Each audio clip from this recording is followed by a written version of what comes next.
माता पार्वती जी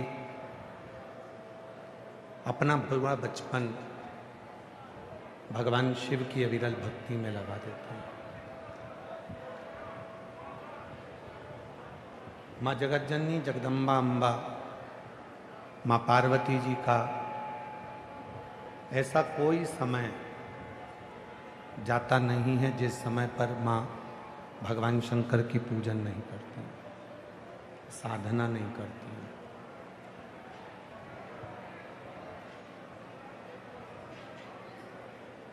शिव को पाना है तो हमको अपना बचपन हो, जवानी हो, अधेड़ी हो, बुढ़ापा हो, सभी अवस्था में भगवान शंकर की आराधना करना पड़ेगा, भगवान शिव की साधना करना पड़ेगा। अब लोग क्या विचार करते हैं कि बचपन में क्या भगवान का भजन करना, अभी तो बाल्यावस्था है, छोटी अवस्था है, इसमें क्या भगवान का भजन करना। फिर मन आता है कि जवानी आई, जवानी में भाव उत्पन्न हुआ कि अभी तो हमारा पूरा जीवन पड़ा हुआ है, अभी क्या भगवान का भजन करना।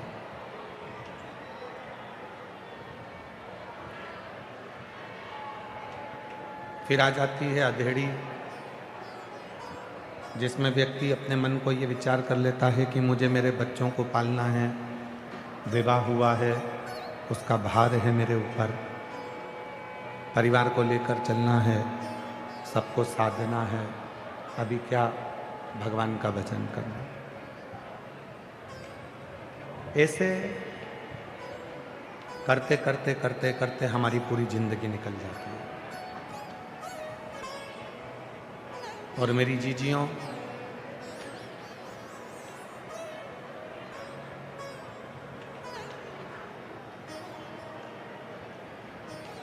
जिंदगी में केवल एक शिव है जो तुम्हारे गर्भ से मृत्यु की सैया तक भी तुम्हारे साथ में है। अंदर आवाज नहीं आ रही है।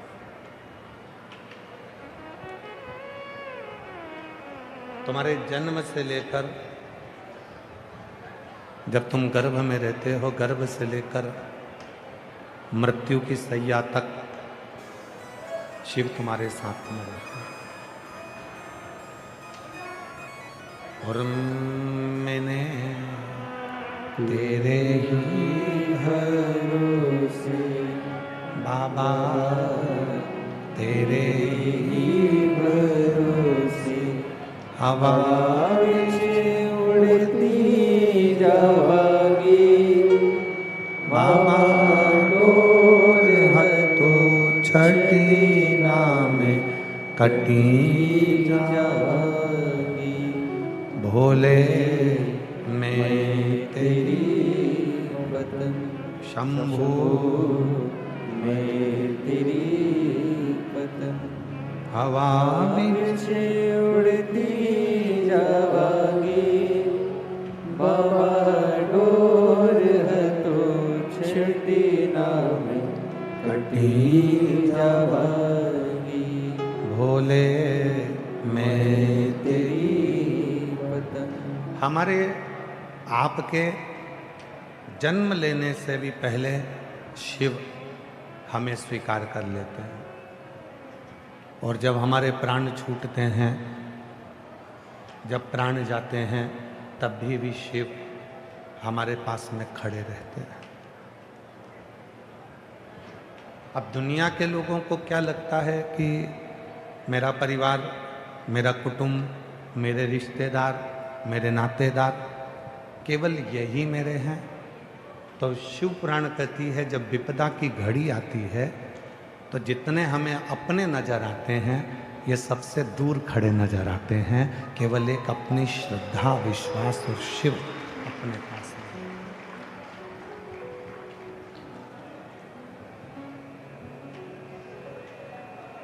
कितना सुंदर कहा है। कचेरी का गेट, हॉस्पिटल का बेड और दुख के समय पर अपना गेट, तीन चीज का स्मरण करिएगा। कचेरी का गेट, हॉस्पिटल का बेड और दुख में अपना गेट पर जो भी खड़ा मिले समझ लेना कि वही अपना है, बाकी के सब व्यर्थ है। बाकी का कोई अपना नहीं। कोर्ट कचहरी का काम आया, सबको फोन लगाया, कोई आकर नहीं खड़ा हुआ। हम आपसे एक बात पूछते हैं, आपके मोहल्ले में, आपकी कॉलोनी में, आपकी सोसाइटी में, आपके रिश्तों में, आपके नातों में, आप जाकर देखिएगा, शादी हो रही है किसी की, उसकी शादी में 1000 लोगों का भोजन हुआ। उसकी शादी में 800 लोगों का भोजन हुआ। उसकी शादी में 1500-2000 लोगों का भोजन हुआ।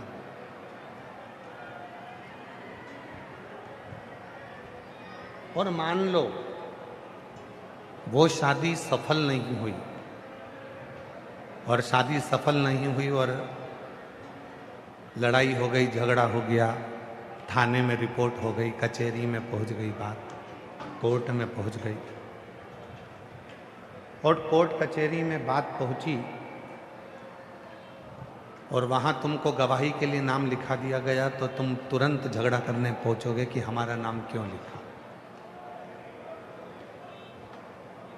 शादी में भोजन करने वाले 1000 थे, दूल्हे के घोड़े के आगे नाचने वाले 100-200 थे, रिसेप्शन में महिला संगीत में नाचने वाले 100-200-500 थे।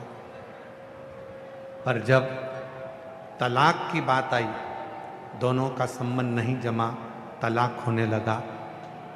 अब उस तलाक में जो 1000 लोग थे, उन सबका नाम लिखा कि ये खाना खाकर गए थे, इनसे पूछो कि लड़का लड़की में क्या दोष है। 500 आदमी का नाम लिखा, उनसे पूछा जाए कि ये लड़का लड़की का तलाक हो रहा है, इसमें लड़की अच्छी है कि लड़का अच्छा है। दुख में, कचेरी में कोई तुम्हारे साथ में खड़ा नहीं मिलता।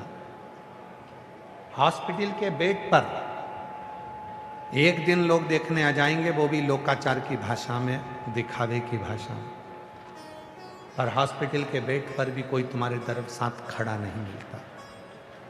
दुख के समय पर तुम्हारे दरवाजे पर कोई खड़ा नहीं मिलता। तो फिर कैसे कह दें कि ये तुम्हारे रिश्तेदार हैं, ये तुम्हारे नातेदार हैं, ये तुम्हारे अपने हैं? कोई नहीं। फिर तो केवल एक स्मरण आता है, अंत समय प्रभु आना पड़ेगा, वचन दिया तो निभाना पड़ेगा। आए ना आए प्रभु कुटुंब कबीला, अंत समय प्रभु आना पड़ेगा, वचन दिया तो निभाना पड़ेगा। फिर एक बात स्मरण में आती है कि अंत समय में फिर वही शिव एक हमारा है। मेरी जीजियों, मेरे जीजाओं, मेरी बेटियों, मेरे बेटाओं, मेरे बुजुर्ग माता पिता, स्मरण करिएगा, जब तुम्हारी जिंदगी में संसार के किसी भी व्यक्ति की जिंदगी में जब तकलीफ आती है, दुख आता है, जब बहुत ज़्यादा परेशानी आती है, तो अपना खुद का मकान, खुद की दुकान भी बिक जाती है।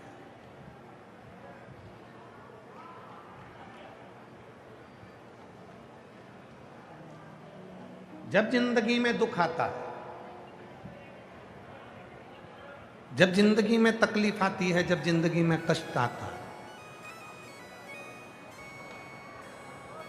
पानी पिलाने वाले भैया, है भैया, आप लोगों से निवेदन है, पानी पिलाने वाले जो भी पानी पिला रहे हैं उनसे निवेदन है, ये जितने आगे बैठे हैं ये तो 1 बजे आए हैं, जो 10 बजे से आके बैठे हैं आप उनको पानी पिलाइए।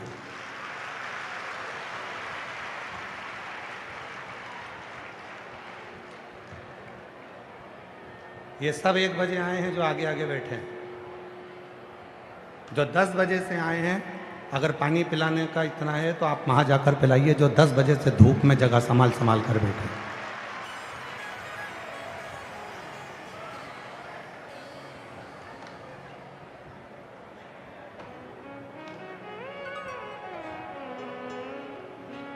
शिव तत्व कहता है। और पानी पीने वालों से भी निवेदन है, आपको हमने कहा था कि कथा में आओ तो 2 बाटल लेकर आओ। आप अपने साथ में 2 बाटल लाए हो तो आपको पानी लेने की ज़रूरत नहीं है। जो घर से चले हैं, 200 किलोमीटर दूर से आए हैं, बस में चढ़कर, ट्रेन में चढ़कर, जिनके पास नहीं है, पानी की ज़रूरत उनको है, उनको दिया जाए, उनको ज़रूरत। आप लोग कथा सुनो, कहो कि भैया डिस्टर्ब मत करो, हमें कथा सुनने दो, बहुत दूर से आए हम लोग, 50-100 रुपये खर्च कर कर आए, थोड़ी सी कथा हमारी ज़िंदगी में उतर जाने दो। 3 दिन बचे हैं कथा के, आज 5वां दिन हो जाएगा, कल कथा की शिवरात्रि हो जाएगी, परसों सुबह 8 बजे कथा होकर सब अपने अपने घर चले जाएंगे। उस कथा को ग्रहण करो। विपदा की घड़ी आती है, तकलीफ की घड़ी आती है, दुख की घड़ी आती है, तब अपना मकान, अपनी दुकान भी चली जाती है, सब कुछ समाप्त हो जाता है, तब कोई नहीं आता। आपका कोई रिश्तेदार ऐसा नहीं होगा कि आपके ऊपर 10 लाख का कर्जा हो गया, उसमें से 5 लाख रुपए कोई रिश्तेदार तुमको दे दे। बोलो देगा क्या? जम के बोलो, देगा? नहीं देगा। बोलो जी जी हो, देगा कोई? नहीं। दुख है, तकलीफ है, कष्ट है, परेशानी है। रिश्तेदार का मतलब क्या होता है कि अगर कोई दुख में है, तकलीफ में है, कष्ट में है, परेशानी में है, तो उसको थोड़ा सा सहयोग प्रदान करो, कुछ मत करो। शिव महापुराण की कथा तो यहां तक कहती है कि तुम किसी का कर्जा नहीं चुकाते सकते तो मत चुकाओ। आप किसी का कर्जा नहीं चुका सकते, मत चुकाओ। शिव पुराण कहती है बस इतना तो कर सकते हो कि आप अपने रिश्तेदार जो कर्जे में डूबा हुआ है, तकलीफ में डूबा हुआ है, उसके बच्चों को पढ़ा तो सकते हो, उसको एजुकेशन तो दिला सकते हो, उसकी चिकित्सा तो करा सकते हो। ये भी एक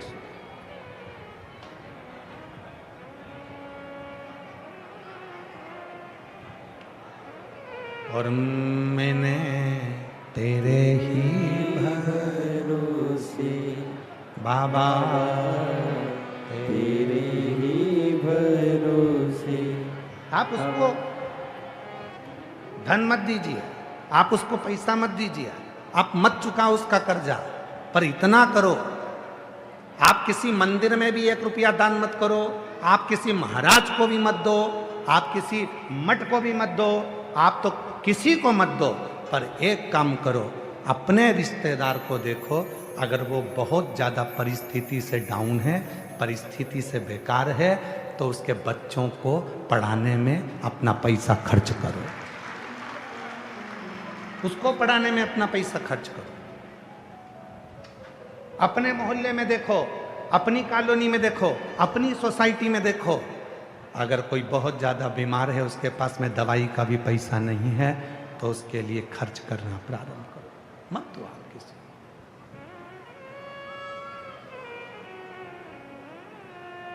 वो रिश्तेदार किसी काम के नहीं जो दुख की घड़ी में शामिल ना हो। कचेरी में, कचेरी के गेट पर, हॉस्पिटल के बेड पर और दुख की घड़ी में तुम्हारे गेट पर जो खड़ा मिले समझ लेना वही तुम्हारा रिश्तेदार है, बाकी के सब बेकार, बाकी का कोई नहीं।